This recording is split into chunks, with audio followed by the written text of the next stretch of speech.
ক্বালা রাসূলুল্লাহ সাল্লাল্লাহু আলাইহি ওয়াসাল্লাম, আল্লাহ নবী বলেন, মা মিনকুম মিন আহাদিন ইয়াতাওয়াদ্দা, তোমাদের কেউ যখন ওযু করবা, ওযু করার পর ফায়ুবলিগুল ওযুআ আও ইউসবিগুল ওযুআ, পরিপূর্ণ রূপে ওযু করবা, করার পর সুম্মা ইয়াকুল, এরপর তোমরা পড়বা আশহাদু আল্লাহ ইলাহা ইল্লাল্লাহ ওয়া আন্না মুহাম্মাদান আবদুহু ওয়া রাসূলুহু, এটা বললেও হবে।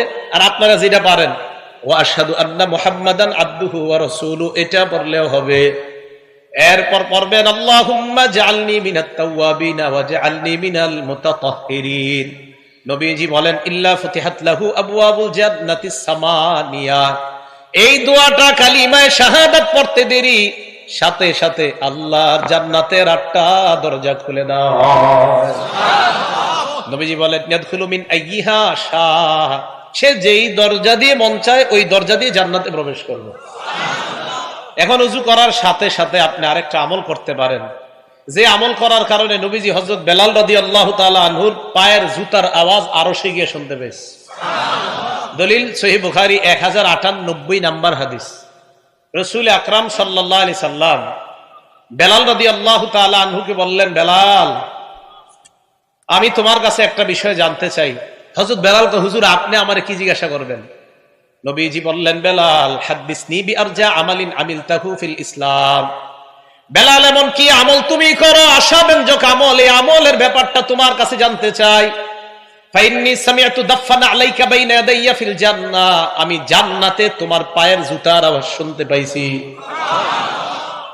তুমি কি আমল করো যে আমলের কারণে তোমার পায়ের জুতার আওয়াজ আমি জান্নাতে শুনতে পাইছি?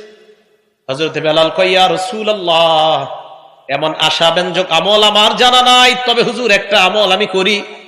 গায়রা আন্নী লাম আতাতাহহার বিতুহুরিন ফি সাআতি লাইলিন আও নাহার, দিনে এবং রাতে যখনই আমি ওযু করি, ওযু করার সাথে সাথে ইল্লা সাল্লাইতু মা কুতিবালি আন উসাল্লিয়া, আমারে আল্লাহ যত পরিমাণ তৌফিক দেয় এই পরিমাণ নামাজ আমি আদায় করি। আল্লাহ নবী কয়, বেলাল তোমার এই আমলের কারণে তোমার পায়ের জুতার আওয়াজ আমি নবী জান্নাত থেকে শুনতে পাইলাম।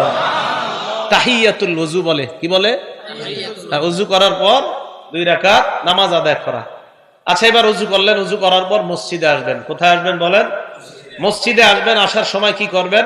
মুসলিম শরীফের 713 নাম্বার হাদিস। ক্বালা রাসূলুল্লাহ সাল্লাল্লাহু আলাইহি ওয়াসাল্লাম, আল্লাহ নবী বলেন, ইদা দাখালা আহাদুকুমুল মাসজিদা, তোমাদের কেউ যখন মসজিদে প্রবেশ করবা, ফালইউসাল্লিম আলান নবী সাল্লাল্লাহু আলাইহি ওয়াসাল্লাম, নবীর উপর দুরূদ পড়বা, এরপর পড়বা আল্লাহুম্মা ইফতাহলি আবওয়াবা রাহমাতিক। এটা গুরুত্ব দিয়ে পড়েন তো, আল্লাহুম্মা ইফতাহলি আবওয়াবা রাহমাতিক।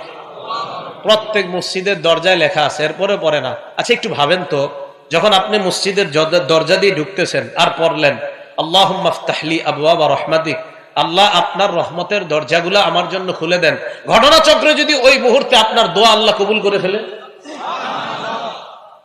তা আপনি কেন পড়বেন না? এটা পড়বেন আর ইয়াকিন রাখবেন, আল্লাহ আল্লাহ আজকে কবুল করেন। আবার ইয়াকিন রাখবেন, আল্লাহ আসরের সময় বললাম আজকে কবুল করেন, আল্লাহ মাগরিবেও দোয়াটা বললাম কবুল করেন। আরে আল্লাহ যদি কবুল করেই নেই তো রহমতের সব দরজা আপনার জন্য খোলা। পড়বেন তো ইনশাআল্লাহ। এরপর মসজিদে যখন আসবেন, এই এনতে মন দিয়ে শুনেন, মসজিদে আসার পর খাদেম সাহেবরে খুঁজবেন, খুঁজে বলবেন, খাদেম সাহেব মসজিদে এত ময়লা কেন? আপনি কি করেন সারাদিন? বেতন কম দেয়নি। এটা কেন না? কারণ নবীজি সাল্লাল্লাহু আলাইহি সাল্লাম মসজিদের ময়লা নিজে পরিষ্কার করছে। আমি আর আপনি কত বড় যে বাহাদুর হয়ে গেছে। কে পরিষ্কার করছে? ঠিকের আওয়াজ আসতে হয়েছে, মানে এই কাজ করতে রাজি না, এই কাজ করতে রাজি না। আল্লাহর রাসূল যেখানে কাজ করছে মসজিদের, তাও কি ময়লা? নাকের, আরেকজনের নাকের ময়লা নবী নিজে পরিষ্কার করছে। আপনারা তো এক একজন লাট বাহাদুর। দলিল সহিহ বুখারী 5760 নাম্বার হাদিস। বুখারী সব মানে, খালি ইটা মানতে চায় না। বাইনামান নবী সাল্লাল্লাহু আলাইহি ওয়াসাল্লাম ইউসাল্লি, আল্লাহ নবী নামাজে দাঁড়াইলেন।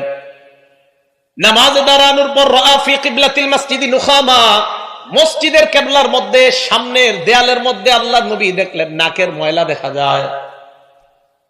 নাকের ময়লা দেখার পর হাক্কাহা বিয়াদিহি, আল্লাহ নবী নিজের হাত মুবারকের মাধ্যমে ওই নাকের ময়লা পরিষ্কার করলেন।